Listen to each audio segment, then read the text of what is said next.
I came home 3 days early because I wanted to surprise him with the news that I'd landed the Hargreaves contract, the biggest project of my career. And instead I found a woman's coat draped over the back of my kitchen chair like it belonged there.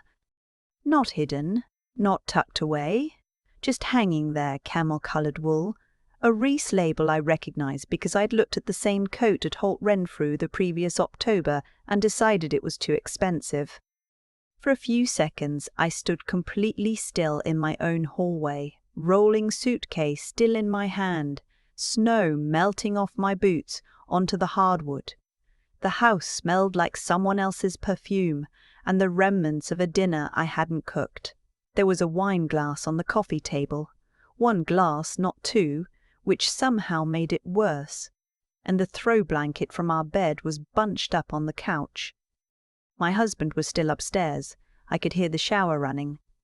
I set my suitcase down very quietly and walked into the kitchen. 2 plates in the drying rack, a bottle of Chablis, mostly empty, on the counter next to a half-eaten wheel of brie that I definitely hadn't bought. I opened the recycling and found the receipt from the LCBO, time-stamped the evening before. I had been in Vancouver presenting to the Hargreaves team. He had been here, with someone. I didn't cry. I didn't go upstairs. I picked up my suitcase, walked back out the front door, and sat in my car in our driveway in the January cold until the shower turned off. Let me go back to the beginning, because this story doesn't make sense unless you understand who I was when I met him and who I had let myself become. I was 31 when my husband and I got married. I'm a landscape architect. I design residential gardens, commercial green spaces, the kinds of outdoor environments that make a building feel like it belongs somewhere, instead of just existing on top of it. I'd built my practice from nothing, starting in a rented desk in a co-working space in the annex, taking on any project I could get, driving out to Etobicoke and Scarborough and Mississauga to meet clients who'd found me through word of mouth, because I couldn't yet afford advertising. By the time I met my husband at a mutual friend's dinner party in Leslieville, I had a small office on Queen East and a staff of 2. He was a commercial real estate developer, charming in that particular way of men who are very good at reading a room, who know exactly when to lean in and when to give you space. He made me feel, in those early years, like someone worth paying attention to. We bought a house in East York, a Victorian semi that needed everything, new wiring, new plumbing, a kitchen gut job, and we did most of the planning together. I designed the backyard garden myself, which sounds like a small thing but wasn't. That garden was the first time I'd ever built something purely for love rather than for a client, and I put everything into it. The Japanese snowbell tree I planted in the corner has taken 5 years to really establish itself. Last spring it finally bloomed properly. My husband travelled for work. That was always part of it. Site visits, investor meetings, development presentations in Calgary and Ottawa, and sometimes internationally. I didn't love it, but I understood it, and I had my own work to keep me busy. What I didn't notice, or didn't let myself notice, was the slow drift. The way conversation at dinner had stopped being about anything real. The way he'd started angling his phone screen away from me without seeming to realize he was doing it. The working late texts that arrived so regularly they'd become wallpaper. I had decided, the week before Vancouver, to talk to him when I got back.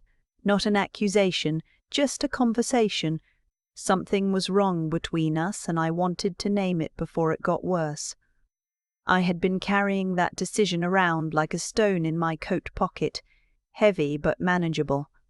Then I landed the Hargreaves contract and flew home early to tell him, and found the coat. I sat in the car for 45 minutes, long enough to stop shaking, long enough to think clearly about what I needed to do next, which was not go inside and confront him while I was still in the stage of wanting to put my fist through the kitchen window. What I knew, sitting in that cold car in my own driveway, I needed information before I needed a conversation. I had managed our finances since year 2 of our marriage, because he had asked me to, and I was better at it. I knew our accounts. I knew our joint checking, our joint savings, the RRSP contributions, the mortgage. What I had never looked closely at was his personal checking account, the one he'd kept from before we married, the one he'd deposited his half of the joint expenses from. I had always considered that his business, literally. I drove to my office instead of going inside. It was just past 9 in the evening and the building was empty. I made myself a tea from the kettle we keep in the kitchen nook, and I sat down at my desk and I started going through what I could access. He had not been hiding things as carefully as he thought. Over the previous 8 months, there were cash withdrawals from his personal account that totaled just over $14,000, not in one suspicious lump, in increments of $200 and $300, sometimes 5, often on weekday evenings or weekend afternoons when he told me he was at the gym or running errands. There were restaurant charges at places I'd never heard of, wine bars and upscale Italian on Ossington, a hotel charge in Niagara-on-the-Lake that corresponded to a weekend he'd told me was a client golf trip. There was a florist charge in November, the week of our anniversary, which was also the week he'd come home and given me a card and said he hadn't had time to find something I'd actually like. He'd looked slightly guilty about the card. I had thought at the time that he was just being self-aware about the oversight.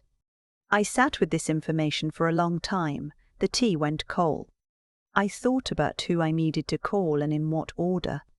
The first call was to my best friend, who was a family law paralegal in Mississauga, and who, when I texted her at 10:30 at night saying I needed to talk, called me back in 4 minutes. She listened to everything without interrupting, which is one of the things I love most about her. Then she said very calmly, "Don't go home tonight, and don't say anything to him yet." She told me what I needed. A family lawyer, before anything else. A clear picture of our shared assets. And time. Not months, but days. To get my own financial records in order before he had any indication that I knew. I slept on the pull-out couch in my office. I texted my husband that I'd missed the connection in Vancouver and was stuck overnight, which was a lie I felt surprisingly calm about. The family lawyer my friend referred me to had an office near St. Clair and Yonge, and she saw me the following morning. She was a tall woman in her mid-50s with reading glasses on a chain and the kind of quiet, precise energy that makes you feel like nothing about your situation is surprising or unsolvable. She'd heard every version of this story. She'd heard worse. She walked me through the Division of Property framework under Ontario's Family Law Act, the equalisation of net family property, what was considered matrimonial property, what the implications were for the house, for my business, for our RRSPs. She asked questions I hadn't thought to ask myself. She did not tell me what to do. She laid out what was true and let me decide. What was true, the house was jointly owned, purchased after the marriage, and the equity would be split. My business, as a sole proprietorship established before the marriage, was more complicated. Its growth during the marriage was subject to equalization, which meant the increase in value over the years we'd been together would factor in. We had no prenuptial agreement.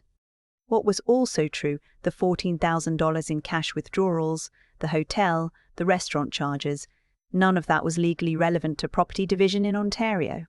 Fault doesn't affect equalization, but it was relevant to me, personally, in terms of understanding what I was actually dealing with. I authorized her to begin preparing the documents. I transferred the contents of the joint savings account into my personal account. This was legally permissible, and my lawyer confirmed it before I did it. I documented everything. I made photocopies.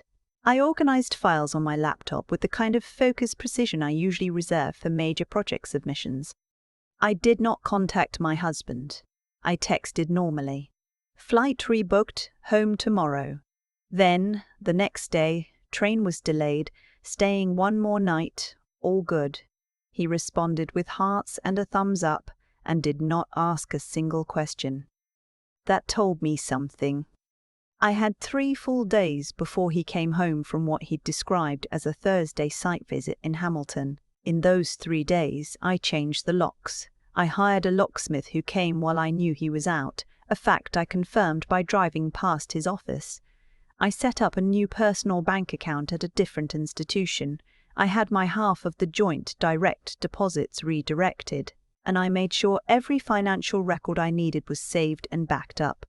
My friend came over the second night with Thai takeout from a place on Danforth, and we sat in my kitchen under the good light, and she let me be angry for exactly as long as I needed to be, and then we talked about what came next.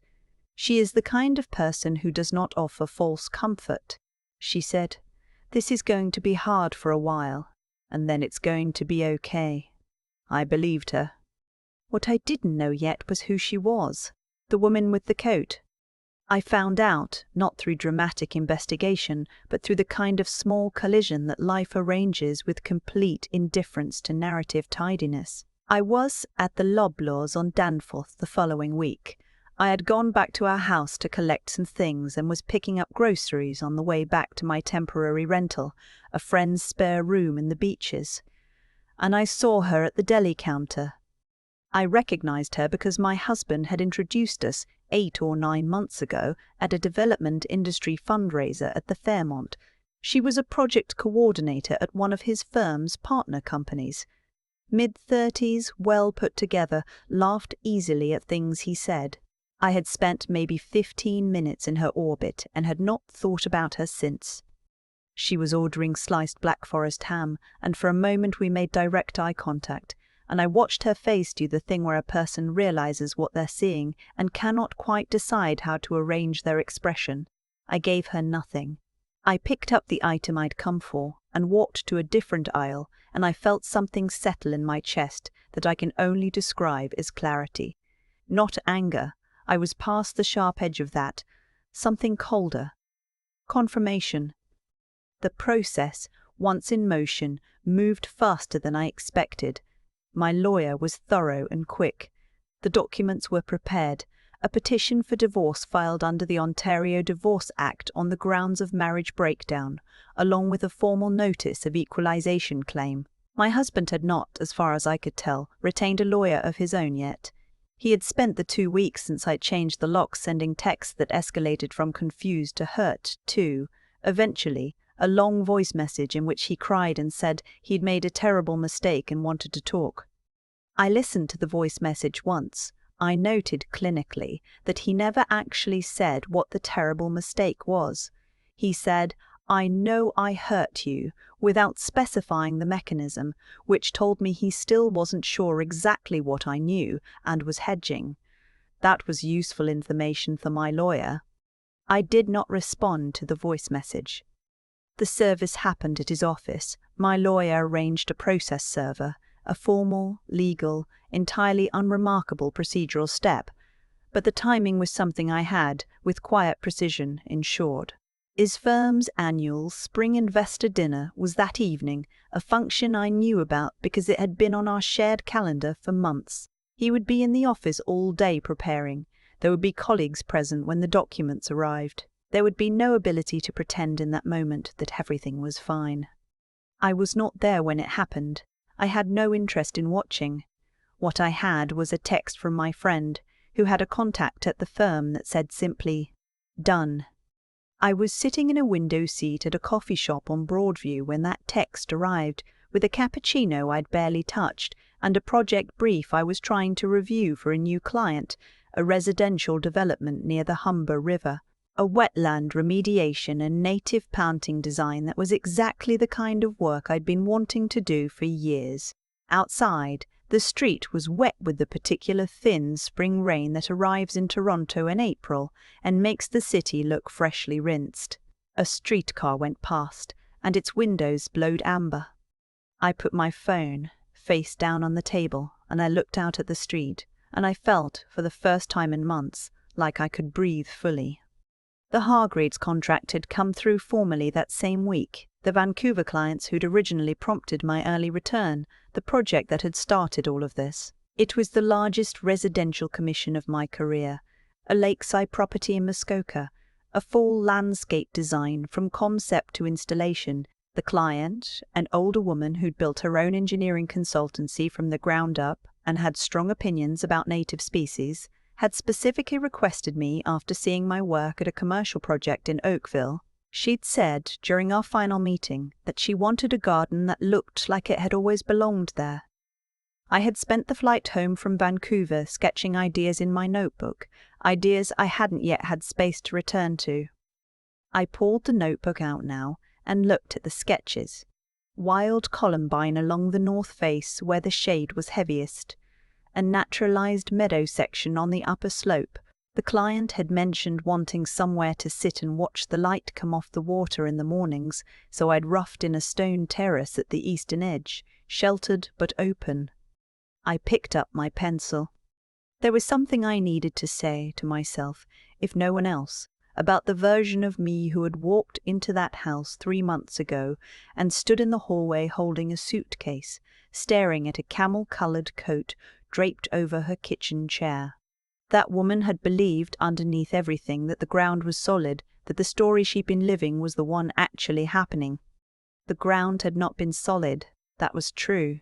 What was also true was that I had built the actual foundation of my life myself, over many years, with my own hands and my own stubbornness, and an unreasonable love of soil and native plants, and the specific challenge of designing something that asks nothing of you except that you pay attention. My husband had occupied that life, he had not been its architecture. I understood that now in a way I hadn't before, not fully. You can know something intellectually and still be surprised by it when it becomes undeniably, physically real. The divorce was not yet finalized. These things take time in Ontario, a minimum of 1 year of separation before a divorce is granted. The equalization process would take longer, given the business valuation complexity. My lawyer had been clear about the timeline and I had accepted it. There would be difficult months ahead. There would be negotiations and paperwork and days when I would feel it in my chest like weather. But I also knew this. I had moved into a small apartment on the Danforth, a 1-bedroom on the 2nd floor of a Victorian conversion with tall windows and a narrow strip of south-facing backyard that had been completely neglected by its previous occupants. I had already, in the 3 weeks since I moved in, started clearing it, found 2 old raised bed frames under the weeds, perfectly usable. The soil was heavy clay but workable. I had plans for it. Hosta and fern for the shaded section near the fence, a climbing hydrangea for the back wall, a small cutting garden near the kitchen window where I'd see it every morning. It would take a season to look like much, maybe 2. That was fine. I was used to that. The best gardens don't arrive fully formed. They're built incrementally, adjusted over time, and eventually they look like they could never have been any other way. My client in Muskoka had said she wanted something that looked like it had always belonged there. I was beginning to understand, for the first time in a long time, exactly what that meant. There's something I've been thinking about since all of this happened, something that took me a while to find the right words for. When I walked into that house and saw the coat on my kitchen chair, my first instinct wasn't rage. It was a kind of stillness, the way you go quiet right before you make a decision that matters. I've wondered since whether that stillness was a gift or just shock. I think, honestly, it was a little of both. But what I did with it was a choice. I chose not to react from the worst part of myself. That wasn't easy. There were moments sitting in my car in the January cold, sitting on the pull-out couch in my office, lying awake in the spare room in the Beaches, when what I wanted to do was call him and say every honest, damaging, irreversible thing I felt. I didn't, not because I was above it, but because I understood, somewhere underneath the hurt, that the version of me who made decisions from that place was not the version who had come out of this intact. That's what I mean when I say that doing the right thing is rarely about being noble. It's about being clear-eyed enough to understand what you actually want from the other side. I wanted my business. I wanted my financial footing. I wanted eventually a life that didn't have a structural crack running through the middle of it. None of those things were available to someone who burned it all down in a single phone call. My friend, the lawyer. They were not small parts of this. The friend who called me back at 10:30 at night and said, "Don't go home, don't say anything yet." That was wisdom I didn't have to earn on my own because she'd already earned it. The lawyer who laid out the facts without telling me what to feel about them. That kind of clear, precise intelligence in someone who is squarely in your corner is something I will never take for granted again. Other people's hard-won knowledge, offered at the right moment, is not a lesser form of help. It's the real thing. And then there's the part I keep coming back to, the work. Not the divorce paperwork, though that required its own particular stamina, but the actual work of my life. The Hargreaves project. The new apartment garden I was already clearing weeds from. The plans I was sketching in a coffee shop on Broadview, while somewhere across the city my husband was being served papers at his firm's investor dinner. I had not stopped working, not for a single week. That continuity was not incidental. It was the thing that kept me tethered to who I actually was when everything else was unstable. What I know now is this: the ground gives way sometimes. It does. People you trust turn out to be different from the person you thought you were building a life with, and there is no way to fully prepare for that. What you can do, what I did, imperfectly in real time, is stay honest about what you know, use every bit of intelligence you have, and keep moving toward the version of your life that is still possible. Not the one you planned. The one that's actually there, on the other side of whatever just happened, waiting for you to show up with your tools and your notebook and your willingness to start again. The Japanese snowbell tree I planted in our old backyard took 5 years to bloom properly. I don't know who lives there now or whether they understand what they have. But the new garden on the Danforth is mine. I planted it in the second week of May, in cold clay soil, with the specific and unreasonable optimism of someone who knows exactly what a thing can become if you give it enough time and don't look away.